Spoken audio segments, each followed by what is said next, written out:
Hey Elevator, and welcome back to this yoga practice where we'll be diving into the Radiant Body Kundalini experience.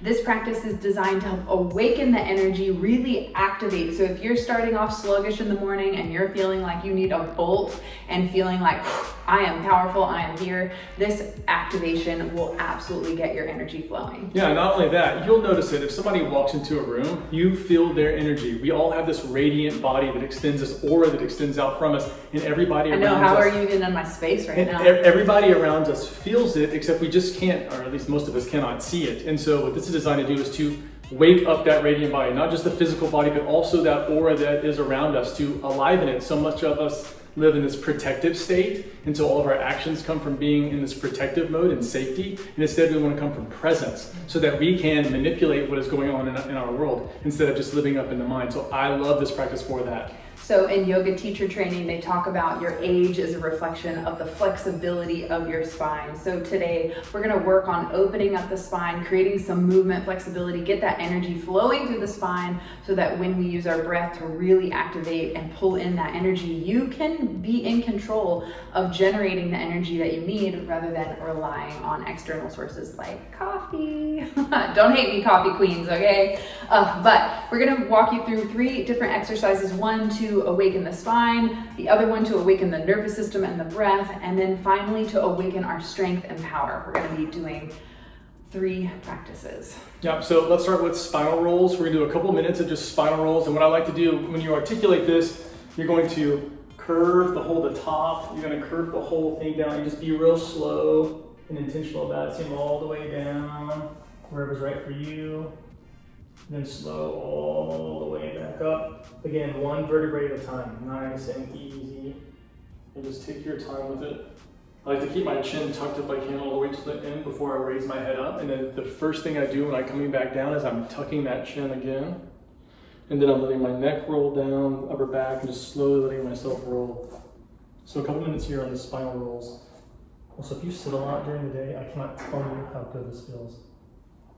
Another thing to pay attention to when you're doing these practices is just really drawing your awareness inward and seeing how you're feeling for the day.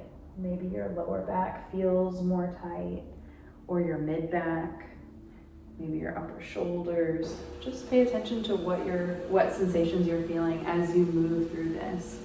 These are obviously not designed to, lift 10,000 pounds, or they're not really that impressive looking, but what they do offer is an awareness check on where your body is for the day. I mean, your spine is the thing that makes everything else happen. Like if it's not working, you're not working. And so when you do these rollouts for this, it's to wake that part of you back up, to feel good again, to get those nerves moving. Maybe you find yourself like swaying side to side, just really exploring your spine this morning.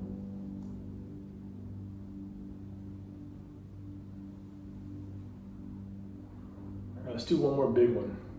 And make this one slower, and make this one articulate each part as much as you can. You should notice that as you do a few of these, your body will open up a little bit. You should be able to go a little bit further down. No rush to this. We're not trying to do anything specific. Just feel good in the body.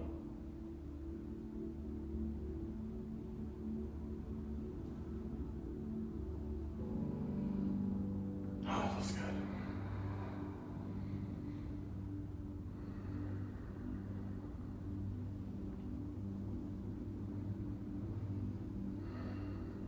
Yes.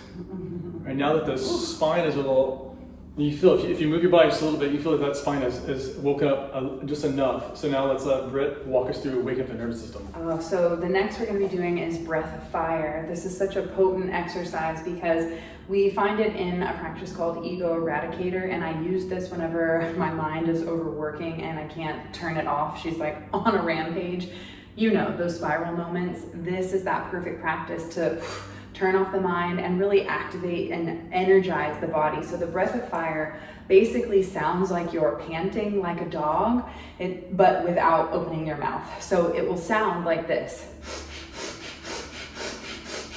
And in fact, I'm already blowing snot on myself. So be aware that as you do that, you're clearing out your sinuses as well. You're drawing in so much oxygen and using the pressure and force to really saturate the internal body. So for Breath of Fire, that is what we're going to do, is we're going to breathe in and breathe out through our nose rapidly, but make sure, because we are standing, it can make you feel a little lightheaded. So as you're moving through this practice, pay attention. Again, all of these exercises are designed to have you go inward to find and activate your power. So as you're creating that energy with the breath, you want to be mindful of how much energy you're creating, because if you pull in too much oxygen and you're not used to it while you're standing, you might get a little woozy. Yeah, so if that ends up becoming you and you're like, oh my gosh, I'm feeling lightheaded, don't down. keep standing. Like, go to the floor. It's hard to fall when you're on the floor already. So if you start feeling that way, this is just a practice. You just build up. It's like if you've done handstands or anything like that before, gone upside down, the blood rushes to your head. It's normal, and then you just get used to it. It's the same kind of practice here. Hyperventilating is not that big of a deal unless you're not used to it. Once you get used to it, the body knows how to acclimate to certain amounts of oxygen, and you're fine. So just, again, these are just practices. It's just to wake up your body, to try and figure out where are you at, and to aliven that energy so that you go out and do cool shit. Yeah, normally you would do this between 1 to 3 minutes, and here we'll just intuitively move through what feels good. Let's do it. All right, ready to begin? Inhale deeply and exhale.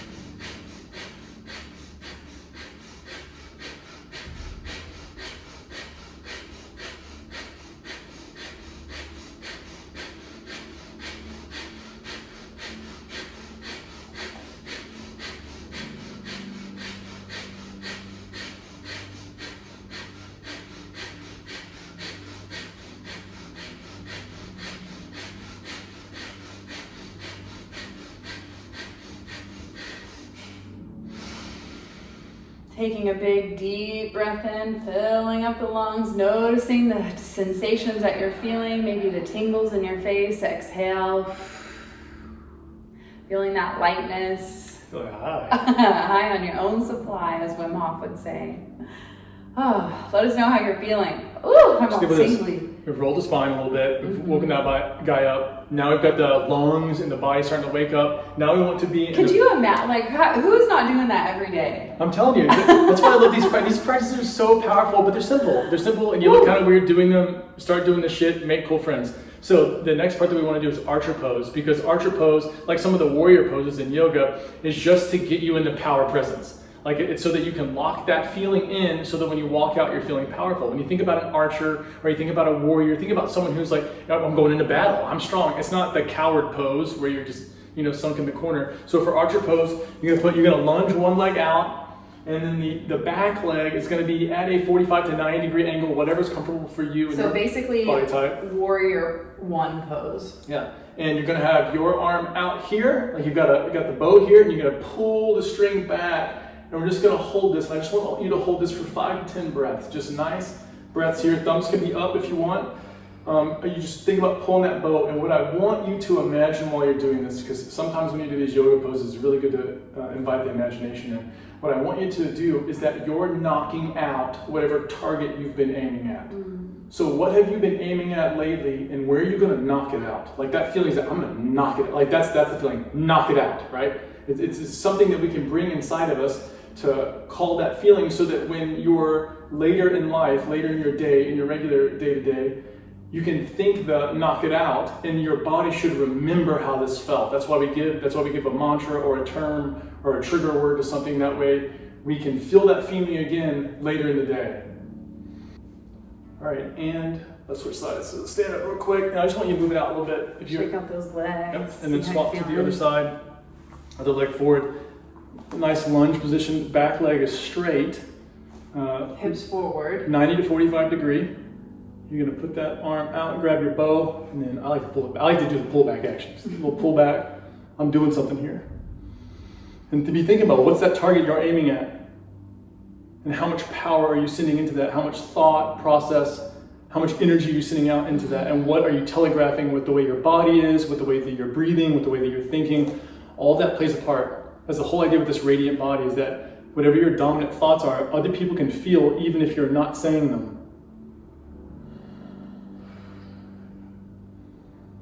And when we're done with this practice, I want you to share not only how you feel in the comments below, but what are you aiming at right now? All right, nice to stand up. What target do you have in sight? Let's shake loose. Yeah. Now, how do you feel? Do you feel like you could just literally go out and tackle anything Take you on wanted the to? Yeah. world! So let us... Doing these simple practices, going into your day with some sort of intention, you have to think about most people that you meet during your day, most people that are out doing things, didn't do any of this stuff. And so they're going out at a major disadvantage. They're moving the way life wants them to move instead of deciding what they're going to show up as. Doing this is so powerful, and I guarantee you will change your life. That little intention and that big amount of presence and having this nice aura around you that says, I can do this, and being locked into what's going on around you is so powerful for the opportunities that you can attract into your life. Oof, I'm ready for the day. Let's get it. Let's go. If you enjoyed this, let us know in the comments below, and we'll catch you in the next one. Peace. Peace.